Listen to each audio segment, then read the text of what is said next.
name's Dave, and this is Macaro setting, my N-scale layout, loosely built on the Huron Central short line between Sudbury and Sault Ste. Marie. So, what are we going to do today? Well, we're going to make our own metal roofing. I don't know if anybody's ever done this before. Somebody probably has, and I've just never been able to find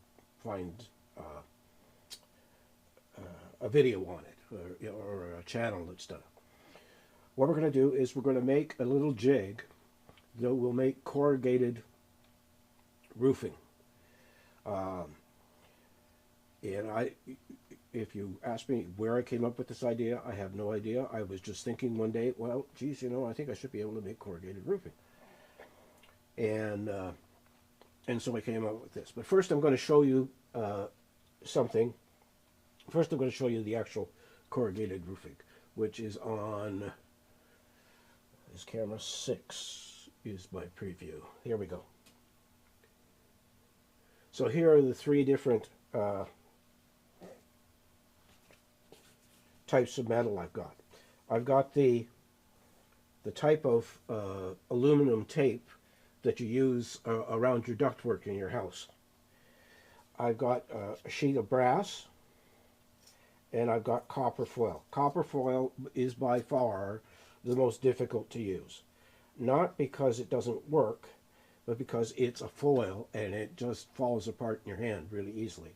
So what I have done for the foil is I have ordered, I thought I put all of these things out so I could show you. Hold on. That's empty.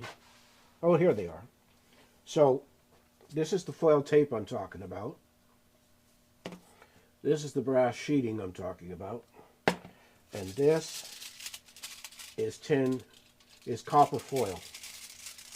And what I've done is I have ordered copper that comes like this with a self-adhesive back.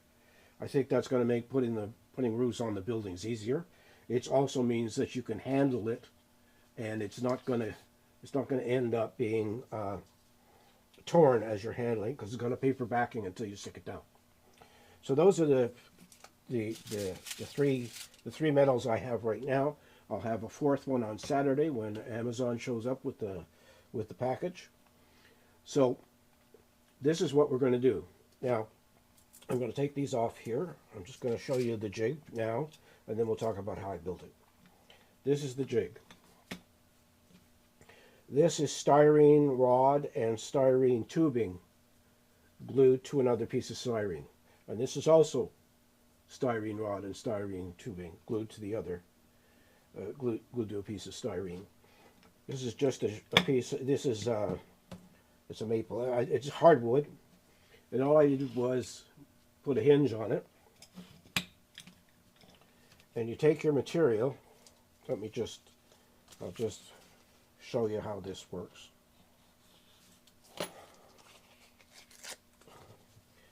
You take your material and you stick it on top of that. You bring this over, and then you go and find a really strong vise and you squeeze the heck out of it. And you end up with that, which I think is a pretty good job of giving you a metal siding that you could work with. Now, there's one thing about this jig that's very important. Where did I put those pieces of paper? Here we go. This is how it's made. This is how the little jig that's glued down is made. So, I'm going to turn this around. So this is the bottom, and obviously you need something else to come down here. And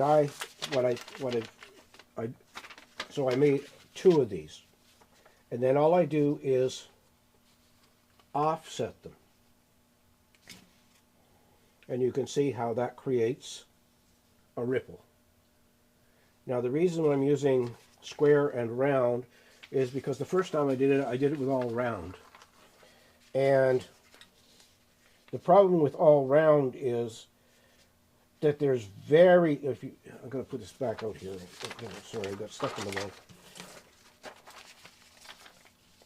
If you just do round, Okay, one more time. Let's get it on camera for you. There we go. If you just go around, there's very little space here between each of the rods. So as I was experimenting, well, yesterday I was experimenting with it, I found that this is the best combination. And all you have to do is find the right diameter rod and the right size square rod for the scale you're using. And I've got I buy my styrene in bulk at I think it's 40 or 50 pieces at a time, and so I had a lot of styrene to experiment with to finally get this right. But the first one I did with just the circular ones, even offset, there was so little space left when you consider the size of this thing in N scale that I went, oh geez, I'm going to have to separate these rods out a little bit. So then I went, okay, so what am I going to do that with? So let's put square tubing in here. Not tubing. Now there's something I should tell you right away. These are solid, and I would not use a tube or a rod that is solid, hollow in the middle, like a tube that's a rod. If you know if you catch what I mean. So I definitely, all of this has to be solid, because the pressures you're putting this stuff underneath on it, when you are squeezing a plastic tube, the plastic tube squeezes, it collapses, and so it's no good for this process. So again, solid rod, solid tubing. All right. So let's get at it and let's see. I'll show you how I did this. So what I have here is, now this is not the tubing I used to make my jig. The tubing I used to make my jig was designed for N scale. So we have this rod, and the, let's see, I'm just going to measure it out here. The tubing is roughly 2 millimeters. The rod is 1.5, or one, actually no, 1.4. So it's a little bit smaller than the tubing.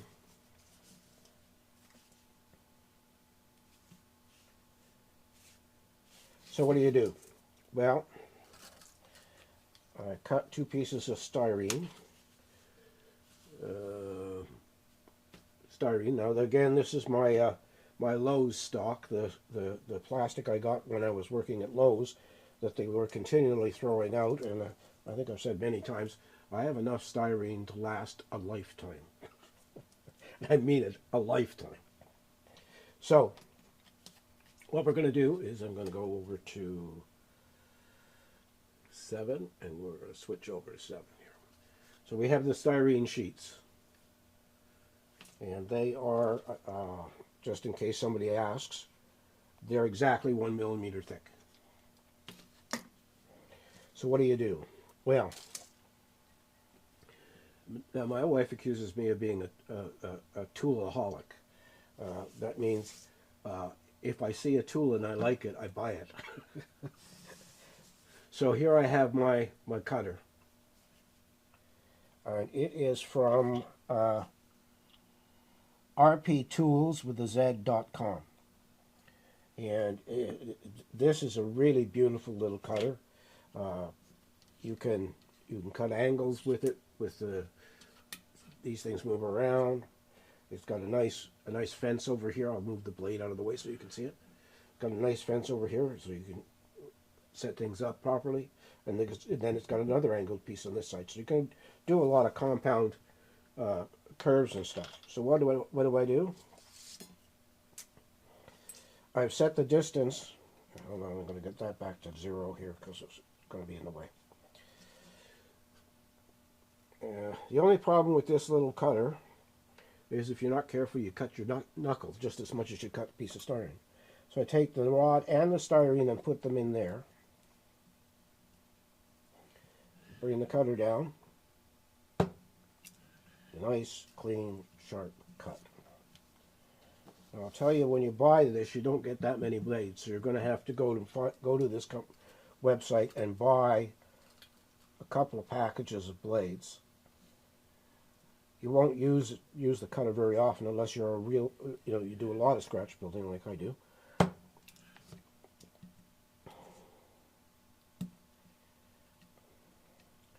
I'm just going to do, let's see, what have we got here? 1, 2, 3, 4. Well, let's do 8. So again, chop.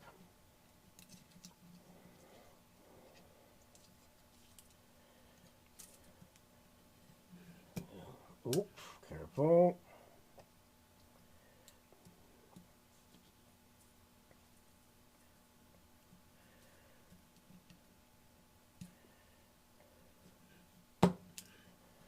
Okay, what do we got now?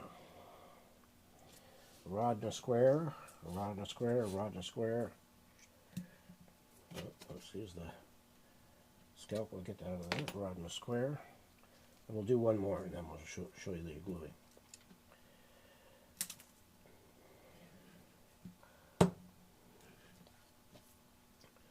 So that's the cutting, which is pretty simple. And we'll put this down and we'll put this out of the way. The next step is gluing it onto the styrene sheets. And for that, you want to have some kind of square. I've got this little square here, and then are they hanging up? Yeah, they're hanging up over here. I'm gonna take you. Sorry, I'm just getting this. I didn't think about using this square. I was going to use the and then there's this square. Now the reason I switched squares is this one's fairly thick, and so when you sit it on the table, there's a gap here and no gap here, and I don't like that, so I won't do it. So what I'm going to do now is I'm going to grab my green tape.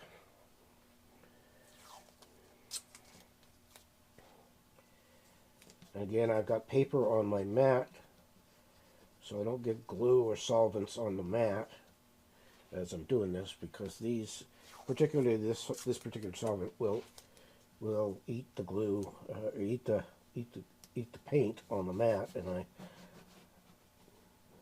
don't want to keep having to buy more mats all the time. That's why over on the other table I have a huge 24 by 36 mat, but I have a what was I going to say? I have a smaller black one that I use to work on when I'm using glues and stuff, and to keep things off the brand new good mat. Okay, so now the glue I use, or the solvent I use for working with styrene, I bought this stuff. Let me see here. Ultra thin cement from ATEM. Well, it's good glue, but it doesn't set as quickly as this stuff did. And some of you will already know that this is what's called MEK. And I buy it by the gallon. And so I bought a gallon years ago, and I still have a gallon. Now the important thing here is to get the very first one you do as straight as you can get it, as square as you can get it. Because that's going to make a difference once you make the vise. Once you make this vise thing, that's what's going to, and you see, that was just a little pressure. But when you put it in a bench vise like I do, that really creates a, sorry, I'll tip it that way. So I've got to make sure that it doesn't flash into the camera. But you can see the little, so now what I'm going to do is I'm going to put down, and we're going to go back to 6, I think. we go back to 6? Yeah. And of course I didn't tape this where I should have taped it.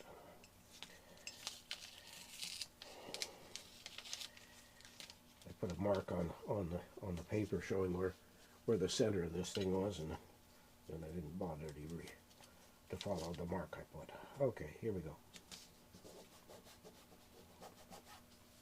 So like I say, the most important thing is to get the very first one as square as you can. That will make doing the rest just a walk in the park. So all I do is take a brush. I've got this brush here, which I use only for this particular solvent. And I paint a strip of the solvent down. And you can, I don't know if you can see, but as I put it back into the brush back into the solvent, the paint is already stripping itself off. Then I take the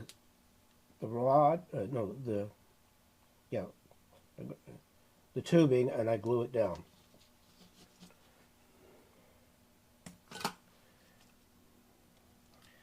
Now you need, this is a chemical I'll do it again. Here. This is a chemical bond.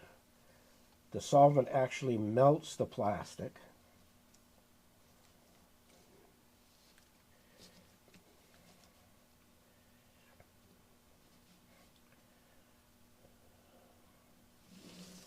And you want to let that set for a few seconds. So it's very fast acting. And once it's down, then you can proceed on. So all you're going to do is rinse and repeat here. So the next thing to do is to take more solvent and put it down here. And put the square stock right up against the side of that tube. Take the next tube and put some solvent and put that up there. Again, like I say, this is all rinse and repeat. And you can see how fast the MEK works as a bond.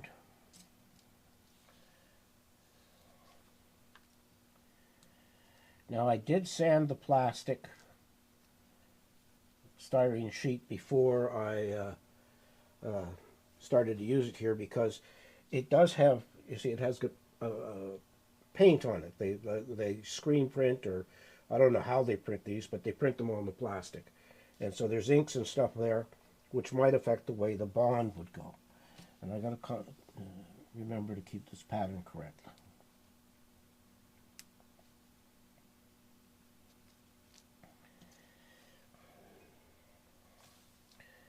Now all you have to do is make 2 of these.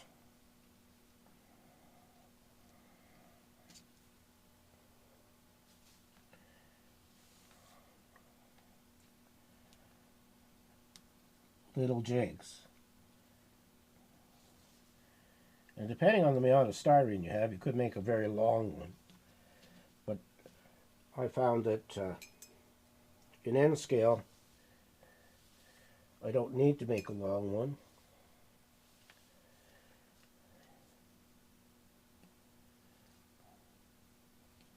And the last piece.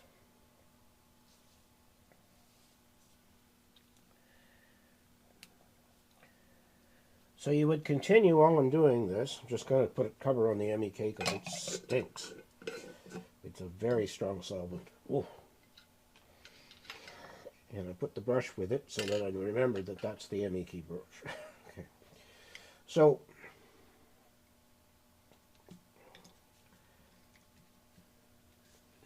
let's see. Is this thing zoomed in all the way? Yes, it is. Okay. So this gives you the ridges here. I'm not so sure that you can see them. I don't know if you could see them if I turned sideways. We'll take this one off the paper, and I'll see if I can get my camera to focus on there. So let's see. Is it going to focus? No, it did. Let's see. So you could see that and if you look at the edge, you can see the bumps. Oops, let me see. Let me try focusing that again. When you're looking at a camera, everything's out backwards and cattywampus. There you can see. So you build as many of these as you want. So if you had HO scale, you might use larger rods and tubes. Not tubes, both rods, solid rod and square rod and solid tube rods. So it's easy to do. I'm going to go back here and refocus. There we go. So then, like I say, all you do is, and I'm going to have to go off camera to show you this, is, well, no, we won't bother. We won't bother. It's all, I've already sort of demonstrated it here with this thing. So put this in here, line it up, get it as square as you can, and then squeeze the living daylights out of it.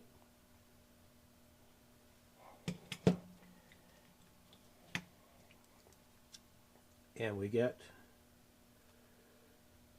something that looks like metal roofing. Now the scale on this that I worked out was, let me just get my scale ruler. Each one of these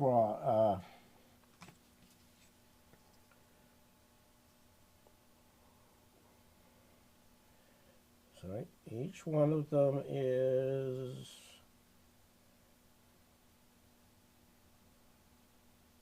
that's 1 foot, that's 6 inches, so that's 18 inches, right? 12 and 6 is 18. So that this space between everything is 18 inches in scale.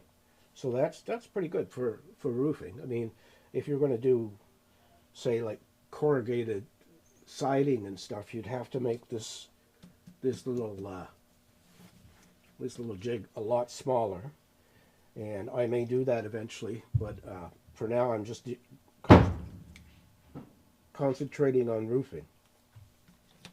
I have no idea what just happened upstairs, but there was just a loud bang.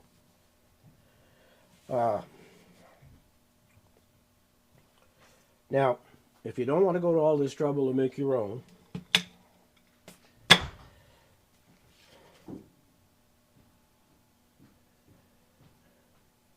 someone actually makes a tool for doing this. And it only works with foil.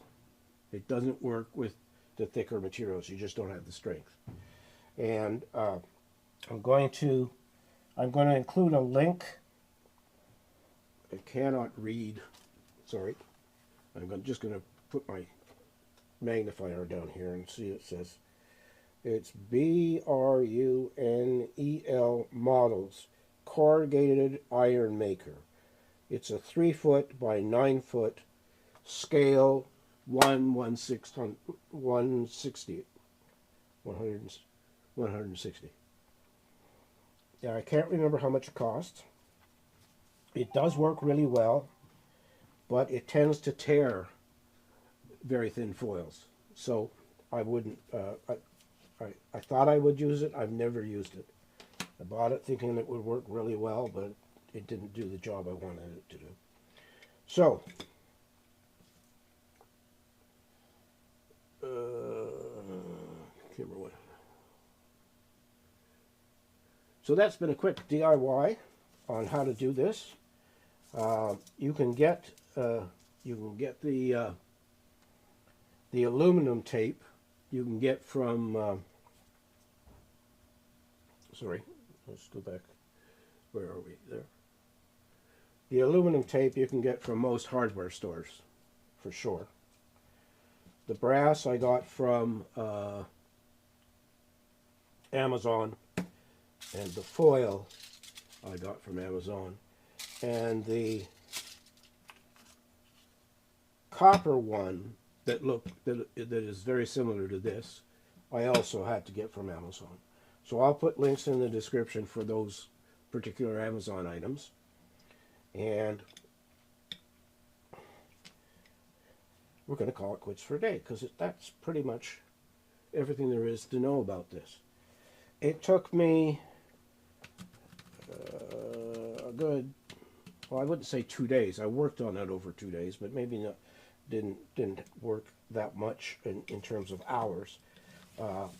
And of course, I made 2 or 3 attempts before I finally got that. And that's exactly what Adam Savage says. If you're going to build something, be prepared to make it 3 times, and then you'll finally be right where you need to be. So, I want to thank you for watching. Like, comment, and subscribe.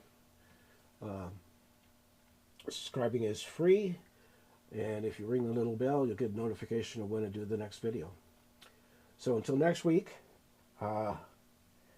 which we will either be building a kit or working on something else. I think it might be we're going to be building a kit. So, thank you for watching again, and as always, it's your railroad, and you can build it any way you want.